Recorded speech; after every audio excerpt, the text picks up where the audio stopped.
आदाब, नमस्कार, स्वागत है आपका। मैं हूं शफान अंसारी। दोस्तों, इजराइल और हमास के बीच की जंग इस कदर बढ़ चुकी है कि मानो इसे रोकने वाला कोई बचा ही नहीं है। हमास को जड़ से खत्म करने की कसम खा चुके नेतन्याहू किसी भी कीमत पर रुकने को तैयार नहीं है।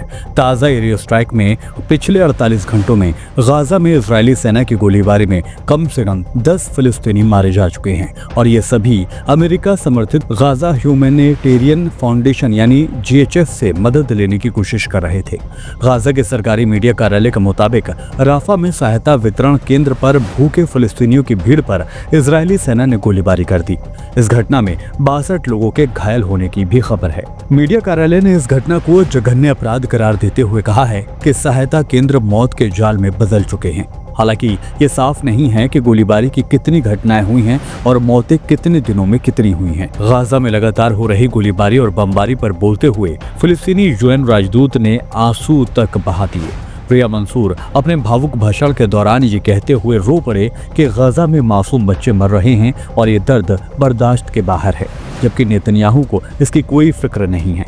वहीं संयुक्त राष्ट्र की फिलिस्तीनी शरणार्थी एजेंसी UNRWA के चीफ ने अमेरिका समर्थित सहायता मॉडल को अत्याचारों से ध्यान भटकाने वाला करार दिया है।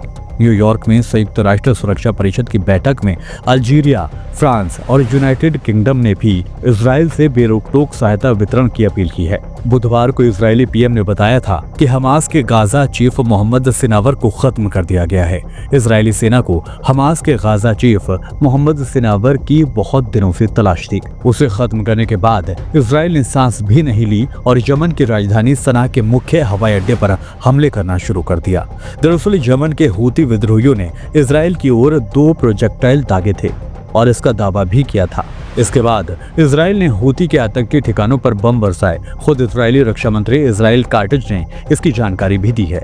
इजराइल ने गुरुवार को यह भी ऐलान किया कि वो कब्जे वाले वेस्ट बैंक में 22 नई यहूदी बस्तियां बसाने वाला है।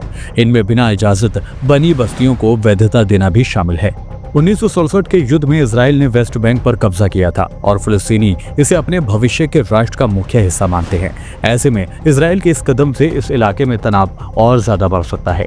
अल जज़ीरा की रिपोर्ट के मुताबिक इजराइल ने गाजा पट्टी के 77% हिस्से पर कंट्रोल अब तक हासिल कर लिया है। उन्होंने इजराइल पर नरसंहार का इल्जाम लगाते हुए संयुक्त राष्ट्र और अंतर्राष्ट्रीय समुदाय से फौरन इंटरफेयर करने की मांग भी की है। बयान में कहा गया है कि इजरायली सेना ने बफर जोन, सुरक्षा कॉरिडोर और भारी गोलीबारी के जरिए गाजा के उत्तरी और दक्षिणी हिस्सों को अपने कब्जे में ले लिया है। गाजा के मीडिया कार्यालय ने इजराइल पर इल्जाम लगाया है कि वो गाजा पट्टी से फिलिस्तीनी आबादी को खाली करने की साजिश रच रहा है। ऑफिस ने कहा है कि इजरायली सेना जबरन बेदखली, बमबारी और सहायता रोककर गाजा को तबाह कर रही है। ये नरसंहार और नस्लीय सफाई है। कार्यालय ने दावा किया है कि गाजा का 70% से ज्यादा नागरिक बुनियादी ढांचा खत्म हो चुका है और 19 लाख लोग यानी तकरीबन 85% आबादी अपने घरों से बेघर हो चुकी है, जबकि इजरायली अधिकारियों ने इन इल्जामों को सिरे से खारिज कर दिया है। गाजा में अपनी कार्रवाइयों को हमास के खिलाफ टारगेट ऑपरेशन करार दिया है। उन्होंने कहा है कि हमास जानबूझकर आम लोगों के इलाके में सैन्य ढांचा स्थापित करता है, जिससे नागरिकों के हताहत होने की संख्या बढ़ती है।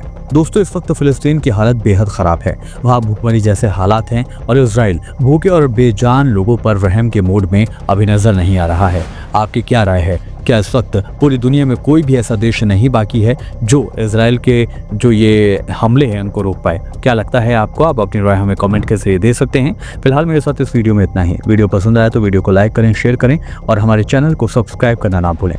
नमस्कार।